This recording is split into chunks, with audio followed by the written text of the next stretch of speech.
Hello everyone, I am from built it better. आज हम करेंगे चैप्टर 7। ये हनी शकल बुक से है। तो चलिए स्टार्ट करते हैं। इस चैप्टर का नाम है फेयर प्ले। इसमें 2 पार्ट है, तो आज हम फर्स्ट पार्ट क्लियर करेंगे। तो सबसे पहले है चैप्टर का नाम फेयर प्ले। फेयर प्ले का मतलब होता है ईमानदारी का खेल। तो चलिए, बिफोर यू रीड, पढ़ने से पहले, Has your best friend ever done something you thought was wrong? What did you do then? Did you keep quiet or did you tell your friend what you thought? क्या कभी कभी भी आपके best friend ने ऐसा कुछ किया जो आपको लगता था कि वो गलत है, तब आपने क्या किया?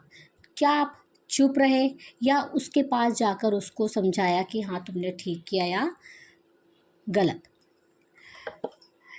Read this story about 2 friend.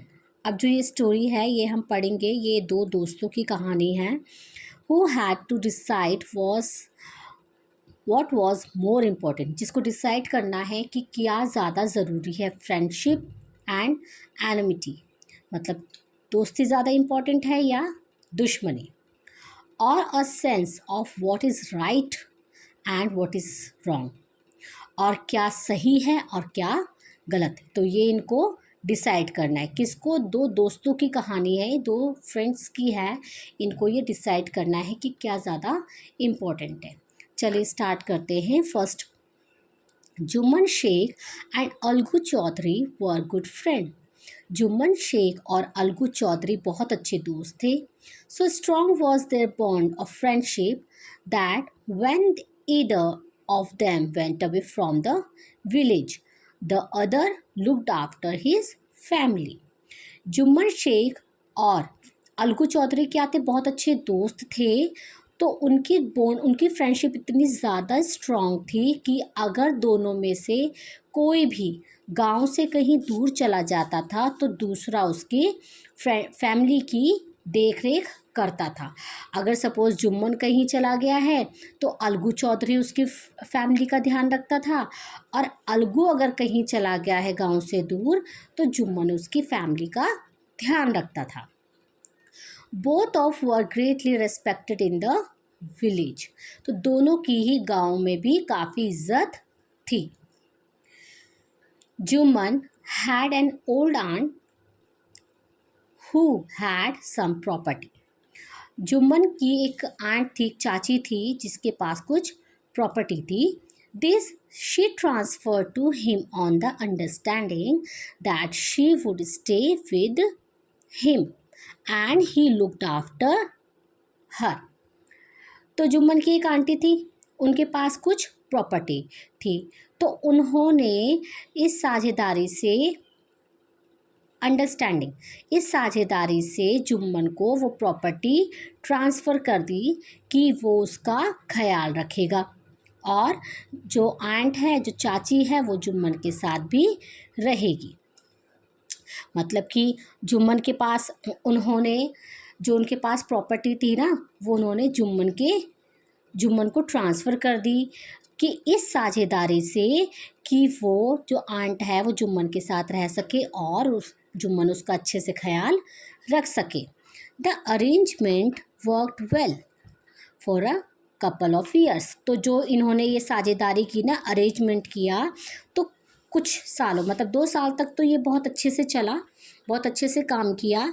Then the situation change. अब क्या था कि सिचुएशन अब थोड़ी सी चेंज होने लगी। Jumman and his family were tired of the old relatives. Jumman और जो उसकी फैमिली थी, अब वो बूढ़े रिलेटिव्स से थक चुके थे, मतलब उनका ख्याल रखते रखते थक चुके थे। Jumman became as indifferent to her as his wife. Jumman भी अपनी पत्नी की तरह उनसे क्या हो गया था? उदासीन हो गया था।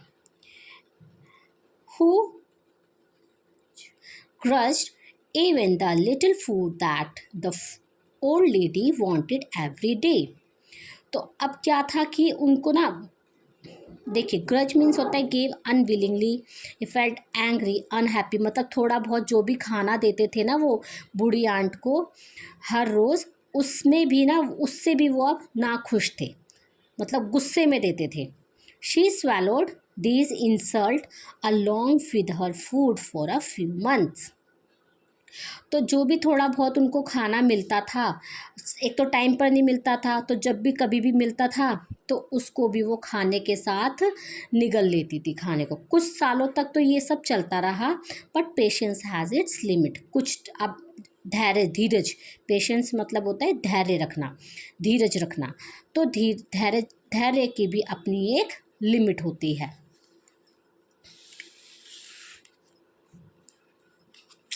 One day she spoke to Jumman. अब एक दिन जो आंट थी उन्होंने जुम्मन से कहा, my son it is now obvious that I am not wanted in your house. कि ये जाहिर सी बात है, ये तो अब सबको ही लगता है कि हाँ तुम मैं बिल्कुल भी मतलब तुम नहीं चाहते कि मैं इस घर में रहूं। Kindly give me A monthly allowance so that I can set up a separate kitchen. तो प्लीज़ मुझे ना वो मंथली महीने का कुछ भत्ता, महीने के कुछ पैसे मुझे दे दिया करो ताकि मैं अपना एक अलग किचन सेपरेट कर सकूं। My wife knows best how to run the house. मेरी वाइफ बहुत अच्छे से जानती है कि घर कैसे चलाना है। बी पेशेंट, धैर्य धीरज रखो, सैड जुम्मन शेमलेसली। अब ये किसने कहा? जुम्मन ने कहा, वो भी बहुत बेशर्मी के साथ। क्या कहा जुम्मन ने?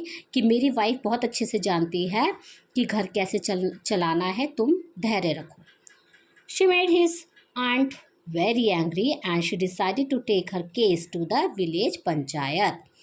तो अब इस बात से आंट को, जो चाची थी, वो उनको बहुत ज़्यादा गुस्सा आया और उन्होंने डिसाइड किया कि वो इस केस को गांव में पंचायत में लेकर जाएगी। फॉर मैनी डेज, कुछ दिनों तक the old lady was seen talking to the villagers, explaining her case and seeking their support. तो कुछ दिनों तक तो जो ओल्ड लेडी थी वो गांव वालों के साथ बातें करती थी और उनको इस केस के बारे में कि इनके घर में क्या चल रहा था उस चीज़ के बारे में एक्सप्लेन करती थी और लोगों से अपना सपोर्ट मांगती थी। सम सिंपैथाइज्ड विद हर। अब कुछ लोगों को तो सहानुभूति थी उससे और कुछ लोग अदर लाफ्ड एट हर, और कुछ लोग उस पर हंसते थे। And a few other advise her, और कुछ लोग उसको, जो आंट थी ओल्ड आंट, उनको एडवाइस देते थे कि make it with her Neiphiu and his wife, की अपने नेफ्यू के साथ और उसकी वाइफ के साथ अच्छे से रहो, मतलब विदाउट लड़ाई झगड़ा के। At last she came to Algu Chaudhary and spoke to him. फिर लास्ट में वो अलगू चौधरी के पास गई और उनसे कहा, यू नो, तुम जानती हो चाची, Jumman is my best friend. तो अलगू चौधरी ने कहा कि तुम जानती हो चाची कि जुम्मन है वो तो मेरा अच्छा दोस्त है, बेस्ट फ्रेंड है। How can I do against him, मैं उसके विरुद्ध कैसे जा सकता हूँ? ये किसने कहा? अलगू ने। बट इज़ इट राइट, लेकिन हाँ ये सही है माई सन, टू कीप मम and not stay what you consider just and fair. ये सही है। अब वो चुप रही और उसने कुछ नहीं कहा उसको, लेकिन उसने, जो ओल्ड लेडी थी, उन्होंने उनसे क्या की, रिक्वेस्ट की कि कम टू द पंचायत, बस तुम्हें क्या करना है, पंचायत में आना है और जो सच है वो ही बोलना है, speak the truth, she said, उन्होंने कहा। किसने? बूढ़ी आंट ने। अलगू डिड नॉट रिप्लाई, फिर अलगू ने कोई रिप्लाई नहीं किया, but her words cap ringing in his year, लेकिन जो उनके शब्द थे वो बार बार उनके कानों में गूंजने लगे। तो ये फर्स्ट पार्ट यहाँ पे हो गया है। तो आई होप ये सबको एक्सप्लेन हुआ होगा, सबको समझ आया होगा। तो प्लीज़, अगर थोड़ी बहुत मेरी वीडियो से हेल्प हो रही है तो लाइक शेयर एंड सब्सक्राइब ज़रूर करना। Thank you.